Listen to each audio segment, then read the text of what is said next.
రేపే కార్తీక పౌర్ణమి బుధవారము ఎంతో పవిత్రమైనటువంటి రోజు. ఈ రోజున మందార చెట్టు కనిపిస్తే ఇలా చేయండి చాలు.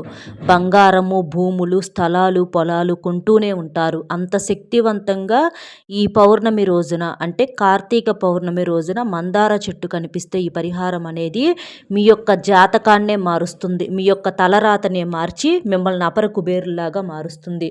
మందార చెట్టు అంటే మనకు సాక్షాత్తు దేవతా వృక్షం అన్న సంగతి అందరికీ తెలిసినటువంటి విషయమే. దేవతా వృక్షాలు ఎన్నో ఉన్నప్పటికీ కూడా మందార చెట్టుకు ఇంకా శక్తి అనేది చాలా ఎక్కువ అనమాట. కాబట్టి మనకు మందార చెట్టు స్వర్గలోకంలో నుంచే ఈ మందార చెట్టు ఉంది అని చెప్పేసి మనకు పురాణాల్లో చెప్పటం అనేది జరిగింది. అలాంటి మందార చెట్టుతో ఈ పరిహారం ఏంటంటే మనకున్నటువంటి అన్ని కష్టాల నుంచి, అప్పుల సమస్యల నుంచి, ఆర్థిక సమస్యల నుంచి, అన్ని రకాల దోషాల నుంచి చాలా తేలికగా బయటపడేస్తుంది. కార్తీక పౌర్ణమి అంటే ఎంతో పవిత్రమైనటువంటి రోజు.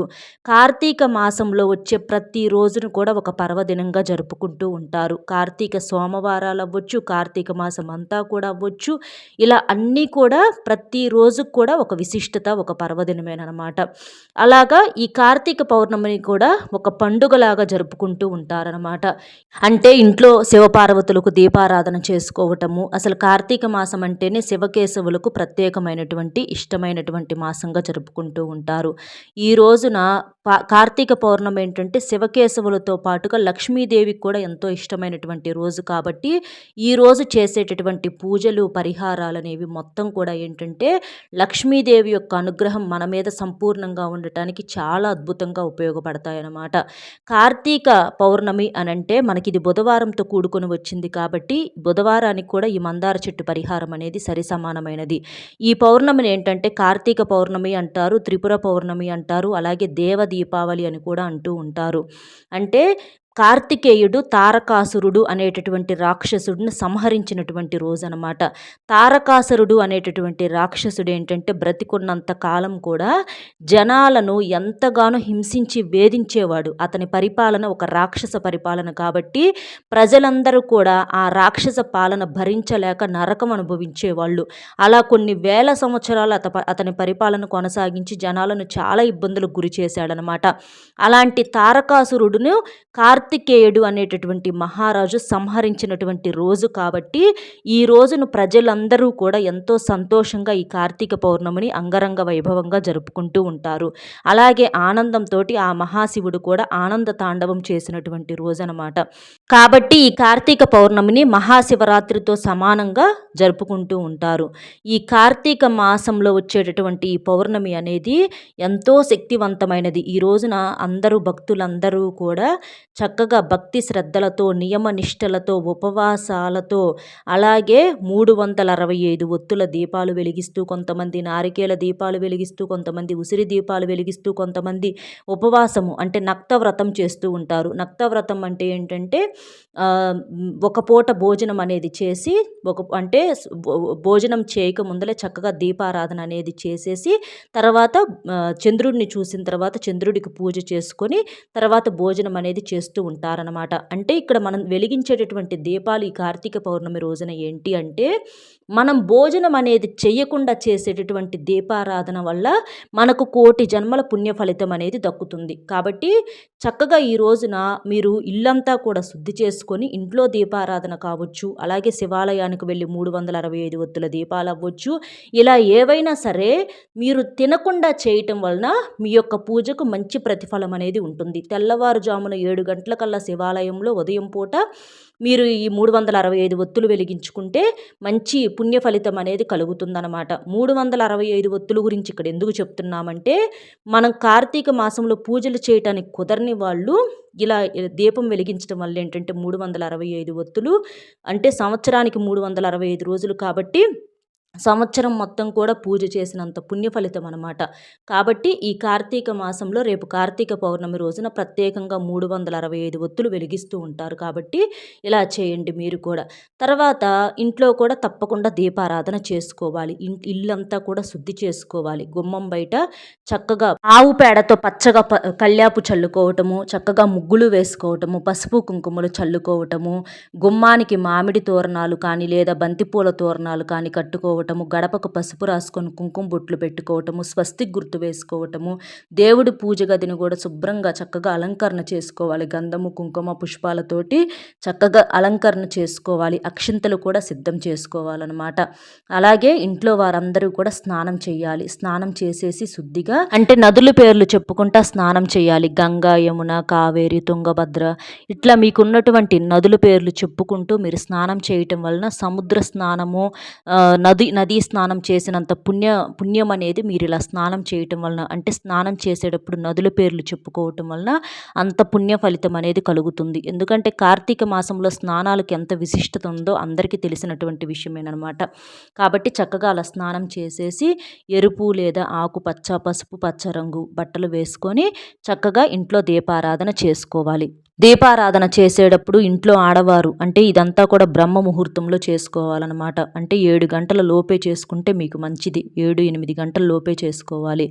ఆడవారు ఏంటంటే చక్కగా ఇట్లా ఉతికిన బట్టలు కట్టుకొని కాళ్ళకు పసుపు రాసుకోవాలి, నుదుటిన కుంకుమ బొట్టు పెట్టుకోవాలి, జడ వేసుకొని తలలో పువ్వులు పెట్టుకోవాలి, చేతులకు మట్టి గాజులు వేసుకోవాలి. ఆడవాళ్ళు కూడా లక్ష్మీదేవిలాగా అలంకరణ చేసుకొని ఇంట్లో దీపం వెలిగించి తర్వాత శివాలయానికి వెళ్ళి శివాలయంలో కూడా 365 ఒత్తుల దీపం వెలిగించుకోవాలి.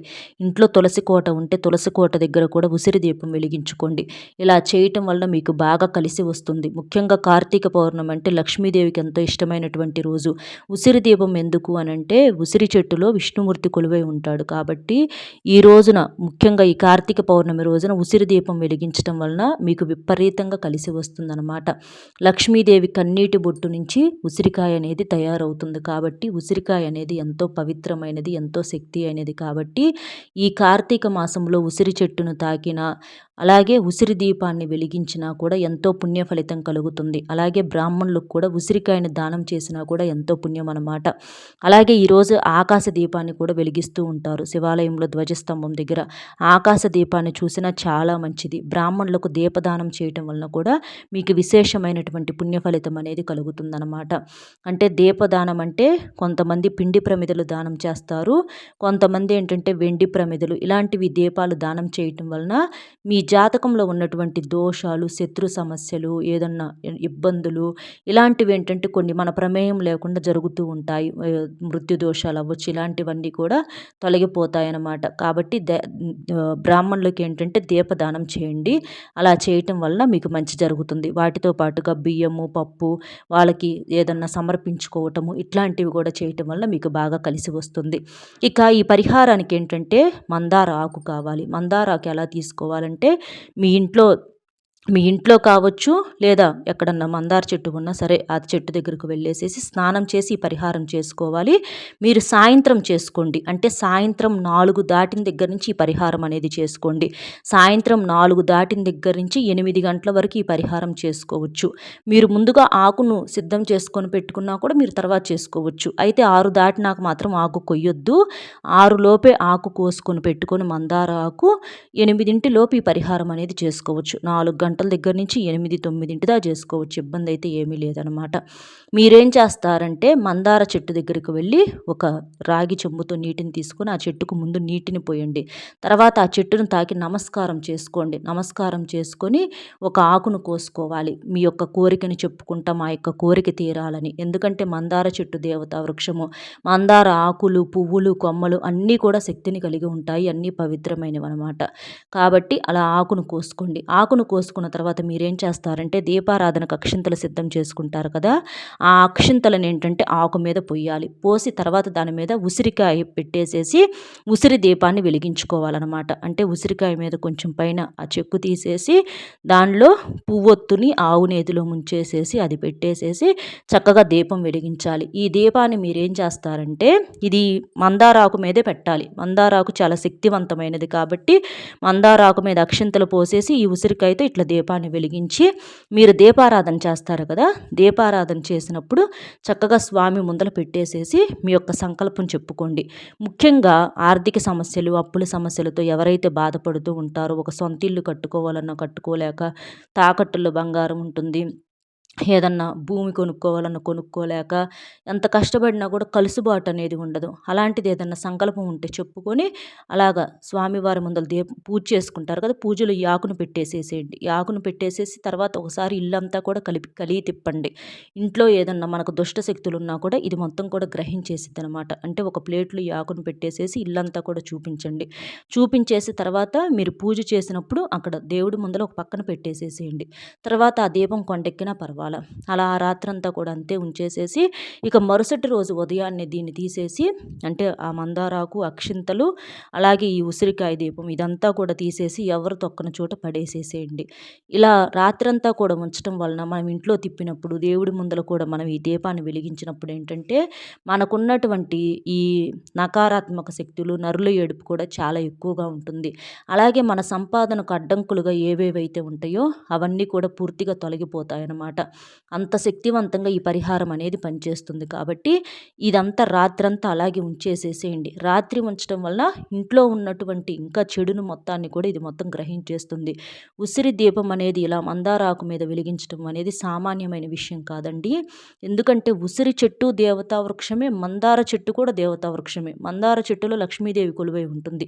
ఉసిరి చెట్టులో విష్ణుమూర్తి కొలువై ఉంటాడు. కాబట్టి విష్ణుమూర్తి యొక్క స్వరూపం అనమాట ఈ మందార ఆకు మీద ఈ ఉసిరి దీపం అనేది ఎంతో శక్తివంతంగా ఉపయోగపడుతుంది. కాబట్టి చక్కగా అలా చేసేసి మరుసటి రోజు ఉదయాన్నే తీసేసి ఎవ్వరు తొక్కని చోట కానీ లేదా పారినే నీటిలో కానీ ఆ ఆకుని ఉసిరికాయని పడేసేయాలి. అక్షింతలను ఎవరు తొక్కకూడదు. అలా చేసేసి మీరు చక్కగా కాళ్ళు కడుక్కొని లోపలికి వచ్చేసేసేయండి. ఇలా చేయటం వలన శివకేశవుల యొక్క అనుగ్రహంతో పాటు లక్ష్మీదేవి యొక్క అనుగ్రహంతో మీరు సంతోషంగా ఉంటారనమాట.